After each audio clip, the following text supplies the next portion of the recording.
ഇവിടെ നിന്റെ കെട്ടിയോളുടെ വീട്ടിൽ തന്നെ നിന്റെ കെട്ടിയോളി മക്കളെ കൊണ്ട് ഇരുത്തുള്ളൂ എന്നുണ്ടെങ്കിൽ എന്നീ മക്കളെ നീ കൊണ്ട് നോക്ക്.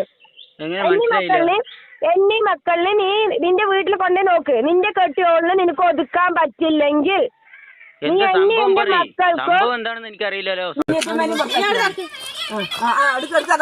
നീ കളിക്കടി, നീ പൊക്കടി, നീ തുണി പൊക്കി കാണിക്കടി, നീ കാണിക്ക്, നീ പൊക്കി കാണിക്ക്. നീ എത്ര ആൾക്ക് പൊക്കി കാണിച്ചു കൊടുത്തിട്ടുണ്ടെന്ന് ഞങ്ങൾക്കറിയാം. ആണുങ്ങളെ വളർത്തണ്ട, ആമ്പിള്ളേരെ വളർത്തണ്ട. തല്ലണ്ട പ്രായമാകുമ്പോ തല്ലിക്കോടെ ഞാന് തല്ലിക്കോടെ നിന്നെ വെല്ലുക ഇങ്ങനെ ഇങ്ങനെ ഇങ്ങനെ ഇങ്ങനെ വിളിക്കണ്ടാ മോൻ.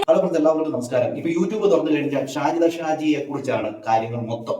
ഈ ഷാജിദ ഷാജി എന്ന് പറയുന്നവൾ അവിടെ വീട്ടിലുള്ള കാര്യങ്ങളൊക്കെ എടുത്ത് സോഷ്യൽ മീഡിയയിൽ എടുത്തിട്ട് അങ്ങ് അലക്കുകയാണ്. എന്തിനേറെ പറയുന്നു, ഇവർക്ക് പ്രാന്താണോ എന്ന രീതിയിലാണ് ആൾക്കാർ ചോദിക്കുന്നത്. ഈ പറയുന്നവരെ കുറ്റം പറയാൻ പറ്റില്ല. കാരണം ഇവരുടെ പ്രവൃത്തിയും ഇവരുടെ ഈ ബിഹേവിയർ ഒക്കെ കണ്ടു കഴിഞ്ഞാൽ ആർക്കായാലും തോന്നിപ്പോകും. എന്തിനേറെ പറയുന്നു, ഇതൊക്കെ നമ്മളെ പറഞ്ഞാൽ മതി. കാരണം ഇവരെ വളർത്തിയത് നമ്മളാണ്. അതുകൊണ്ട് തന്നെ ഇതിന്റെ എല്ലാ ഉത്തരവാദിത്വം നമുക്ക് ഓരോരുത്തർക്കുമാണ്. എന്തായാലും ഈ പറയുന്ന ഷാജിദ ഷാജിയുടെ ചില തോന്നിവാസങ്ങളുണ്ട്. അത് നിങ്ങൾ ആദ്യം ഒന്ന് കാണുക. ഈ പറയുന്ന ഷാജിദ ഷാജി സ്വന്തം അനിയത്തിയുടെ ഭർത്താവിനെ വിളിച്ചിട്ട് അസഭ്യം പറയുന്ന ഒരു വോയിസ് ഉണ്ട്. അത് നിങ്ങൾ ആദ്യം ഒന്ന് കണ്ടു നോക്കിയേ. ഇവർ എന്താണ് ഉദ്ദേശിച്ചിരിക്കുന്നത് അറിയത്തില്ല. ഇവരുടെ ഉമ്മയുടെ ജട്ടി വീഡിയോ വരെ പുറത്തുവിട്ട ഒരു സ്ത്രീയാണ് ഇവര്. കാരണം ഇവർ പറയുന്നത് എന്താണെന്ന് ഇവർക്ക് പോലും അറിയത്തില്ല. അത് നിങ്ങൾ ആദ്യം ഒന്ന് കേട്ട് നോക്കുക. അത് കഴിഞ്ഞതിന് ശേഷം ഇവരുടെ കുറെ കാര്യങ്ങളുണ്ട്. അത് ഞാൻ ഓരോന്നോരോന്നായിട്ട് പറഞ്ഞു തരാം. ഇവിടെ നിന്റെ കെട്ടിയോളുടെ വീട്ടിൽ തന്നെ നിന്റെ കെട്ടിയോളി മക്കളെ കൊണ്ട് ഇരുത്തുള്ളൂ എന്നുണ്ടെങ്കിൽ എന്നീ മക്കളെ നീ കൊണ്ട് നോക്ക്. എന്നീ മക്കളിനെ നീ നിന്റെ വീട്ടിൽ കൊണ്ട് നോക്ക്. നിന്റെ കെട്ടിയോളിന് നിനക്ക് ഒതുക്കാൻ പറ്റില്ലെങ്കിൽ നീ എന്നീ എന്റെ മക്കൾക്ക് നീ എവിടെയാണ്? നിന്റെ കെട്ടിയോൾ അടുത്തുണ്ടാ? നിന്റെ കെട്ടിയോളോട് ചോദിക്ക്. 24 മണിക്കൂർ എന്തിനാണ് തള്ളയ്ക്ക് വിളിച്ച് മൂട്ടുന്നതെന്ന് ചോദിക്ക്. ഇവിടെ അവൾക്ക് കയറി വരാൻ വേണ്ടി എന്നെ എന്റെ മക്കളെ ഒഴിവാക്കണം. നീ അവളെ നോക്കണില്ല. നിന്റെ ഉമ്മ അവളെ തല്ലാണ് കൊല്ലാണ് പറഞ്ഞിട്ട് നീയും അവളെ നോക്കില്ല. അനാവശ്യം വിളിക്കാതെ ഡെയിലി നീ അടിക്കുകയാണ് പറഞ്ഞിട്ട് അവൾ ഇങ്ങോട്ട് വരണമെന്ന് പറഞ്ഞ് വിളിച്ചു പറഞ്ഞിരിക്കുന്നു. തള്ള അതിന് വേണ്ടി എന്നെ എന്റെ കുട്ടികളെ പുറത്താക്കാൻ നോക്കുന്നുണ്ട്. നിന്റെ അമ്മായിമ്മ ശരീഫ. നിങ്ങളുടെ ഫാമിലിത്തെ കഥ നമുക്ക് അറിയില്ലല്ലോ. അറിയണ്ട. പക്ഷെ നിന്റെ കെട്ടിയോളെ നിനക്ക് ഒതുക്കാൻ പറ്റുമോ ഇല്ലേ? എനിക്ക് അത്ര അറിയണ്ടുള്ളൂ. എന്റെ കെട്ടിയോളെ ഞാൻ നിന്റെ വീട്ടിലേക്ക് വിടണില്ലല്ലോ. പിന്നെന്താ ഫോൺ വിളിച്ച് ശല്യപ്പെടുത്തുന്നത് എന്തിനാണ്?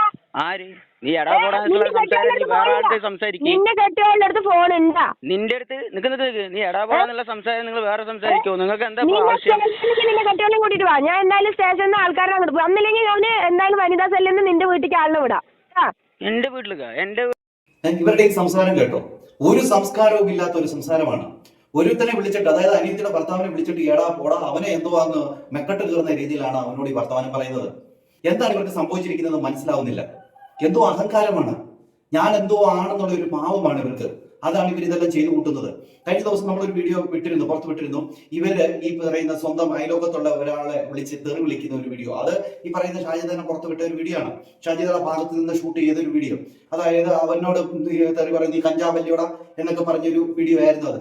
ഇപ്പോ അവരുടെ ഭാഗത്ത് നിന്ന്, അതായത് ഈ പറയുന്ന ഓപ്പോസിറ്റ് നിന്ന മുത്തു എന്നാണ് പറയുന്ന പയ്യന്റെ പേര്, അവർ പുറത്തു വിട്ടിട്ടുണ്ട് ഒരു വീഡിയോ.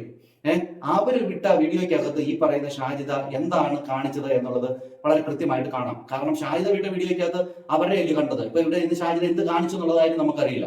ഇപ്പോൾ ഇവര് വിട്ട വീഡിയോയ്ക്കകത്ത് ഈ പറയുന്ന ഷാജിദ അവിടെ നിന്ന് ഡാൻസ് കളിച്ച് അവരെ കളിയാക്കുന്നതും കോലവും ഒക്കെ നമുക്ക് കാണാനായിട്ട് സാധിക്കും. ഇവർക്ക് വട്ടാണോ എന്ന് പലപ്പോഴായിട്ട് എനിക്ക് തോന്നിപ്പോയിട്ടുണ്ട്. ഈ വീഡിയോ കാണുന്ന പ്രേക്ഷകർ ഓരോരുത്തരും ചിന്തിക്കുന്നുണ്ടാവാം ഇവർക്ക് വല്ല അസുഖം വല്ലതും ഉണ്ടോ എന്ന്. എന്തായാലും അത് നിങ്ങളൊന്ന് കണ്ടുപോയി. നീ കളിക്കടി, നീ പൊക്കടി, നീ തുണി പൊക്കി കാണിക്കടി, നീ കാണിക്ക്, നീ പൊക്കി കാണിക്ക്. നീ എത്ര ആൾക്ക് പൊക്കി കാണിച്ചു കൊടുത്തിട്ടുണ്ടെന്ന് ഞങ്ങൾക്കറിയാം. ഞങ്ങൾക്കറിയാം. നമ്മക്ക് സ്വന്തമായിട്ട് അറിയാം. ഇതാ നിങ്ങളെ ഷാജിദ ഷാജി എന്ന് പറയുന്നവള്. ഷാജിദ ഷാജി. നിന്റെ അപ്പനെ എനിക്ക് പൈസ ഉണ്ടാക്കി തരും. കേട്ടോ നിങ്ങള്, കണ്ടോ നിങ്ങള് ഇതിന്റെ കാണിക്കല് കണ്ടോ? കൂടെ പിള്ളേരുമുണ്ട്. എന്താണ് ഇവർ പെണ്ണുപിള്ള കാട്ടിക്കൂട്ടുന്നതെന്ന് മനസ്സിലാവുന്നില്ല. തൊട്ട് അയലോക്കാരും അവരെ പെടുന്നില്ല വെറുതെ. ഇനി അത് മാത്രമല്ല, ഇപ്പൊ ഈ വീഡിയോ എടുത്തവന്റെ മുത്തു എന്നാണ് ഈ പയ്യന്റെ പേര്. ഇവന്റെ പിതാവ് മരിച്ചു പോയപ്പോൾ അതിനെ കളിയാക്കിക്കൊണ്ട് ഈ ഷാജിദ ഷാജി ലൈവിൽ വന്നിട്ട് പറയുന്ന കാര്യങ്ങൾ കാണണം. ഇവർ പാട്ടൊക്കെ പാടി എന്ത് വേണം ഇവർക്ക്? എന്താ സത്യത്തിൽ ഇവർക്ക് എന്താണ്? ഇവർ വലിയ പുണ്യവതിയാണോ? ഇവരുടെ ഭർത്താവ് മരിച്ചു കഴിഞ്ഞതിന് ശേഷം ഇവരെ കുറിച്ച് പലരും പല കാര്യങ്ങളും പറഞ്ഞു. കഴിഞ്ഞ പ്രാവശ്യമാണെങ്കിൽ ഇവരാണെങ്കിൽ സറാഫ് അലി എന്ന് പറയുന്ന ഒരു പയ്യന്റെ കൂടെ ആ വയനാട്ട് റിസോർട്ടിൽ പോയ കാര്യവും അവിടെ റിസോർട്ടിൽ കിടന്ന കാര്യവും പിന്നെ റഫു എന്ന് പറഞ്ഞ ഒരുത്തന്റെ കയ്യിൽ നിന്ന് പൈസ മേടിച്ചിട്ട് അവന്റെ പേരിൽ മഹറൊക്കെ എഴുതിയിട്ട് അത് വലിയൊരു വിഷയമായതാണ്. അപ്പൊ ഇവര് വലിയ സത്യസന്ധതയും ഇവർ വലിയ നല്ലവളാണെന്നും കാണിക്കാൻ വേണ്ടി ഇവരെന്തായി കാട്ടിക്കൂട്ടുന്നത്? ഈ പറയുന്നത് കേട്ടിട്ട് എനിക്ക് ഒട്ടും അങ്ങോട്ട് അംഗീകരിച്ചു കൊടുക്കാൻ പറ്റില്ല. ഒരാളുടെ അച്ഛൻ മരിച്ചതിന്റെ വിഷമത്തിൽ ഇരിക്കുമ്പോൾ അദ്ദേഹത്തെ പറയുന്ന കാര്യങ്ങൾ കേൾക്കണം. ഇവള് പറഞ്ഞിട്ടാ പോലും ഇങ്ങനെ സംഭവിച്ചതെന്ന്, ഇവള് പടച്ചവനോട് പറഞ്ഞെന്ന്, അതുകൊണ്ടാണ് ഇങ്ങനെ സംഭവിച്ചതെന്നൊക്കെയാണ് ഇവള് പറയുന്നത്. അത് മാത്രമല്ല, ഇവിടെ പിള്ളേരെ ഇവള് ഗുണ്ടകളാക്കി വളർത്താനുള്ള ഒരു ഇതുകൂടെ ഉണ്ട് ഇതിന്റെ അകത്ത്. ഇതുവരെ ഞാൻ പറഞ്ഞുതരാം. ആദ്യം നിങ്ങൾ അതൊന്ന് കണ്ടു നോക്കാം. മിസ്റ്റർ മുത്തു വാടാ പുല്ല കഞ്ചാവടിയം മുത്തു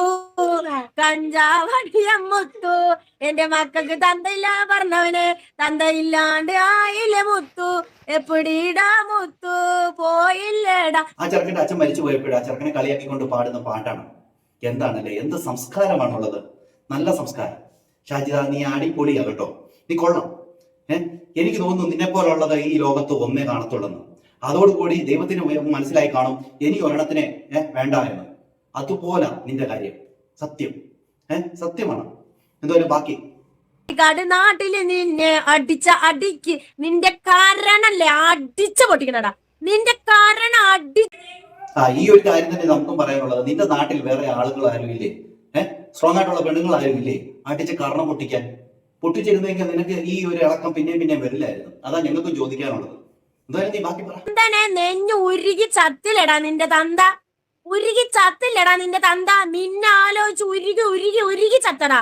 എടാ പുല്ല മുത്തു, നീ വരാൻ വേണ്ടി കാത്തിരിക്കായിരുന്നടാ തെമ്മാടി. നീ വാടാങ്ങിട്ട്, നീ വാടാ പുല്ല. നീ എന്താടാ പറഞ്ഞേ?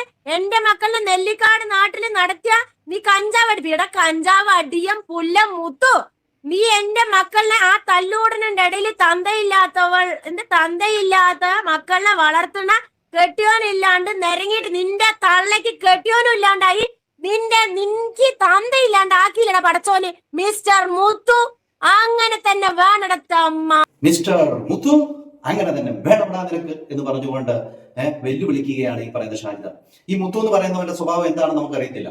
ഷാജിദയോട് എന്താണ് പെരുമാറിയിട്ടുള്ളതെന്നും ഷാജിദയ്ക്ക് എന്ത് ദ്രോഹം ചെയ്തിട്ടുണ്ടെന്നും നമുക്കറിയില്ല. പക്ഷെങ്കിൽ ഒരാളുടെ അച്ഛൻ മരിച്ചു കഴിഞ്ഞപ്പോൾ ആ ശവത്തെ കുത്തുന്ന പോലത്തെയുള്ള വർത്തമാനമാണ് ഇവൾ പറയുന്നത്. ഇവക്ക് എന്ത് അർഹതയാണുള്ളത്? എന്ത് അർഹതയാണുള്ളത്? എന്തിനാണ് ഇത് ചെയ്യുന്നത്? ഇവള് എന്ത് പറയുന്നത്, സ്വയമേ അങ്ങ് നാറിക്കൊണ്ടിരിക്കുകയാണ്, സ്വയമേ പേര് അങ്ങ് ഇല്ലാണ്ടാക്കുകയാണ്. ഒരുവിധം ജനങ്ങൾ ഇഷ്ടപ്പെട്ടു വന്ന ഒരു പെങ്കൊച്ചാണ്. അതുമല്ല, ഇതിന് കുറെ സഹായങ്ങൾ ചെയ്തിട്ടുള്ളവരൊക്കെയാണ്. പക്ഷെ ഇത് സ്വയമേ അതിന്റെ വില കളയുകയാണ്. ഇത് വളർത്തിക്കൊണ്ട് വരുന്ന 5 മക്കളുണ്ട്. അതിന്റെ കാര്യം ഓർക്കുമ്പോൾ വളരെയധികം സങ്കടം തോന്നുന്നുണ്ട്. എന്താ ചെയ്യുക? എന്റെ പൊന്നു പ്രേക്ഷകരെ, നിങ്ങൾ തന്നെ പറ. ഇനി അത് ബാക്കി പറയട്ടെ. ഇതൊന്നും അല്ല, ഇതിനപ്പുറമുണ്ട്. തന്ത ഇല്ലാണ്ടായില്ലേ? പടച്ചോൻ എന്റെ വിളി കേട്ടു.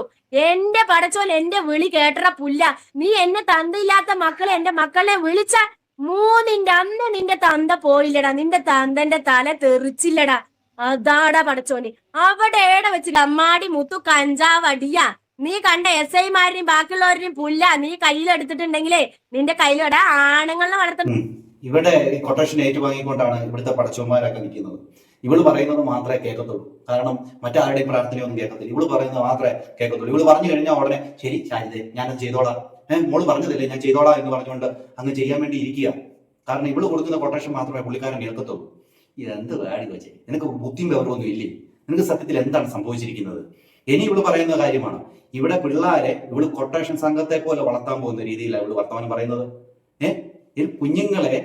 കുഞ്ഞുങ്ങളെ കണ്ടും പണ്ട് പറയത്തില്ലയോ, മാമ്പൂ കണ്ടും കുഞ്ഞുങ്ങളെ കണ്ടും പിന്നെ ആശിക്കരുത് എന്നൊക്കെ പറയത്തില്ലേ? എന്ന് പറഞ്ഞ പോലെ തന്നെയാണ് ഇവളോട് പറയാനുള്ളൂ. ഇവള് അങ്ങ് അഹങ്കരിക്കുകയാണ്. ഇവള് പറയുന്നത് ഇവിടെ പിള്ളേരെ വെച്ചോണ്ട് അവനെ അടുപ്പിക്കുന്നു എന്ന രീതിയിലാണ് പറയുന്നത്. എന്റെ പൊന്നു കുഞ്ഞുങ്ങളെ നിങ്ങൾ ഇറങ്ങി ഓടിക്കും. ഈ പെണ്ണുമ്പിളയ്ക്ക് എന്തോ ഭ്രാന്താണ്. സത്യം പറയുകയാണ്. അല്ല, നിങ്ങളുടെ ഭാവി നഷ്ടപ്പെട്ടു പോകും. ഈ കൊച്ചു കുഞ്ഞുങ്ങളെയും വെച്ചോണ്ടാണ് ഇവിടെ കളി. സോഷ്യൽ മീഡിയയിൽ ഇരുന്നുകൊണ്ട് വായിക്ക് തോന്നുന്ന എന്തും വിളിച്ചു പറയാമെന്നുള്ള ഒരു ഇതിലങ്ങ് ഇറങ്ങി തിരിച്ചിരിക്കുകയാണ്. ഇതുപോലെ അത് നിങ്ങളൊന്ന് കേട്ടു നോക്കി. ആമ്പിള്ളേരെ വളർത്തണ്ട, തല്ലണ്ട പ്രായമാകുമ്പോ തല്ലിക്കോടെ നിന്നെ വെല്ലുക ഇങ്ങനെ വിളിക്കണ്ടാ നായിന്റെ മോനെ. കേട്ടോ, നായിന്റെ മോനെ വെല്ലുവിളിക്കുക. അവനെ തല്ലിക്കുവെന്ന്, പ്രായമാകുമ്പോ അവനെ തല്ലിക്കുവെന്ന്. എന്താ ഇതിനോട് പറയേണ്ടത്? എന്റെ കുഞ്ഞുങ്ങളെ നിങ്ങൾ ഇറങ്ങി ഓടിക്കും. ഈ തള്ളയ്ക്ക് എന്തോ ഭ്രാന്ത, അത് സത്യമാണ്. ഇവരെന്താ ഈ പറയണത്? അത് നിങ്ങൾ ഇച്ചിരി പോകുന്ന പിള്ളേര്, ആ പിള്ളേരെ കൊണ്ട് അടിപ്പിക്കുമോ? ഇത് ഗുണ്ടകളാക്കി വളർത്താനാണോ പ്ലാവം? ആണോ? കൊള്ളാം. എന്തായാലും ബാക്കി കണ്ടു നോക്കാം. നിന്നെ ഞാൻ കാത്തിരിക്കായിരുന്നു മോനെ, നീ എന്റെ ലൈവിൽ കയറി വരും എന്നെനിക്ക് അറിയായിരുന്നോടാ മോനെ. എടാ നീ എന്റെ ഈ മക്കളിലേക്ക് നീ എന്താ പറഞ്ഞത്? ഈ മക്കളിലേക്ക് നീ കൊഞ്ചം ഓടിപ്പിക്കോടെ മോനെ. നീ ഒന്ന് അടുപ്പിച്ച് കാണിക്കണം മോനെ. എനിക്ക് കാണേണ്ടത് നീ ഒന്ന് കാണിക്കടാ. നിന്റെ തന്റെ കാതർ ഉണ്ടാക്കിയതല്ലടാ, അത് കബീറിന്റെ വിത്തുകളിടാ, അത് കബീറിന്റെ വിത്തുകള്. ഈ 5 എണ്ണം കബീറിന് ഉണ്ടാക്കിയത് അല്ല, നിന്റെ അമ്മ കണ്ടവന്മാർക്ക് നിരങ്ങി ഉണ്ടാക്കിയതല്ലടാ. ഓക്കെ, കബീർ നിന്റെ ഉമ്മ അറക്കാൻ വന്നപ്പോ കാദറിന്റെ കൂടെ ഓടി വന്നതല്ലാടാ. അതുപോലെ അല്ലടാ ഇത് ഉണ്ടാക്കിയത്, അന്തസായി പിടിച്ചുണ്ടാക്കിയത്, അന്തസായി കെട്ടിച്ചു വിട്ടപ്പോ നിന്റെ ഉമ്മ കൊണ്ടോട്ടിന്ന് ഇങ്ങോട്ട് ഓടി വന്ന പോലെ അല്ലടാ പുല്ല. നിന്റെ ഉമ്മ കൊണ്ടോട്ടിന്ന് ഇറച്ചി വെട്ടാൻ പോയ കാദർഖാന്റെ കൂടെ വന്ന ചരിത്രം അല്ല എനിക്കുള്ളത്. എനിക്ക് അന്തസായി നല്ല ചരിത്രമാണുള്ളത്. അതുകൊണ്ട് നീ ചരിത്രം വളപ്പിക്കണ്ടടാ. കൊള്ളാം, നല്ല ആളാണ് ചരിത്രം പറയുന്നത്. നിന്റെ ചരിത്രം ഒന്നും എന്നെ കൊണ്ട് പറയിപ്പിക്കല്ലേന്ന്. ഈ പുള്ളിക്കാരുടെ ചരിത്രമൊക്കെ സോഷ്യൽ മീഡിയയിലൊക്കെ ഇട്ട് എല്ലാവരും ഇട്ട് അലക്കിയതാണ്. അതുകൊണ്ട് തന്നെ ഒന്നും പറയിപ്പിക്കരുത്. വയനാട് റിസോർട്ടിൽ പോയ കാര്യങ്ങളും റഫു എന്ന് പറയുന്ന അവന്റെ കയ്യിൽ നിന്ന് പൈസ മേടിച്ചിട്ട് അവന്റെ പേരിൽ മഹർ എഴുതി ഇട്ടിട്ട് ഫോട്ടോ അയച്ചു കൊടുത്തതും അവൻ അയച്ചു തന്ന പൈസയുടെ ലിസ്റ്റും വിവരങ്ങളും ഒക്കെ നമ്മൾ കണ്ടതാണ്. അപ്പൊ നിന്റെ അന്തസ്സിനെ കുറിച്ചും നിന്റെ ആ ഒരു ചരിത്രത്തെ കുറിച്ച് ഇങ്ങോട്ട് വിളമ്പാൻ നിൽക്കരുത് കേട്ടോ. പിന്നെ നിന്റെ പിള്ളേരെ വെച്ചുകൊണ്ട് നിന്റെ ഈ കളി നിർത്തിക്കും. പിന്നെ നിനക്ക് എന്ത് വേണേലും ഇവിടെ ഇപ്പൊ അഴിഞ്ഞാടിക്കൊണ്ട് നിനക്ക് കാണിക്കാം. അത് നിന്റെ സോഷ്യൽ മീഡിയ, നീ നിന്റെ ഇഷ്ടം പോലെ ചെയ്തു. പക്ഷെ നിന്റെ പറക്കമുറ്റാത്ത പിള്ളേരെ കുറിച്ച് അവരെ കൊണ്ടുവന്നിട്ട് ഇതുപോലെ നീ ഇതിന് ഇട്ടുകൊടുക്കരുത് എന്നാണ് എനിക്ക് പറയാനുള്ളത്. നിനക്കോ വിവരമില്ല. ആ പിള്ളേരുടെ ഭാവിയോടെ നശിപ്പിച്ച് കളയരുത്. എന്തായാലും നിന്റെ കാര്യം ഏതാണ്ടൊക്കെ ആണെന്ന് തോന്നുന്നു. കാരണം നീ ഇപ്പൊ ഏതാണ്ട് സോഷ്യൽ മീഡിയയിൽ കുറച്ച് സബ്സ്ക്രൈബറൊക്കെ കയറി കഴിഞ്ഞപ്പോഴത്തേക്ക് നിനക്ക് അഹങ്കാരം മൂത്തു. നിനക്ക് ഇത് ഒന്നുമല്ലാത്തൊരു അവസ്ഥ ഉണ്ടായിരുന്നു എന്റെ പൊന്നു കുഞ്ഞെ. ഇന്ന് നീ വലിയൊരു അഹങ്കാരത്തിന്റെ അങ്ങ് പീക്ക് ലെവലിൽ നിൽക്കുക. ഇത് തീരുന്ന ഒരു അവസരം വരും കേട്ടോ. അത് നീ മനസ്സിലാക്കിക്കോ. എന്റെ പൊന്നു പ്രേക്ഷകരെ, നിങ്ങൾക്ക് എന്താണ് തോന്നുന്നത്? നിങ്ങളുടെ അഭിപ്രായ നിർദ്ദേശങ്ങൾ മസ്റ്റ് ആയി കമന്റ് ചെയ്യുക. ചാനൽ ആദ്യമായി കാണുന്നവരെ സബ്സ്ക്രൈബ് ചെയ്യാൻ മറക്കരുത്. അടുത്ത വീഡിയോ കാണുന്നതായിരിക്കും. എല്ലാവർക്കും ബൈ.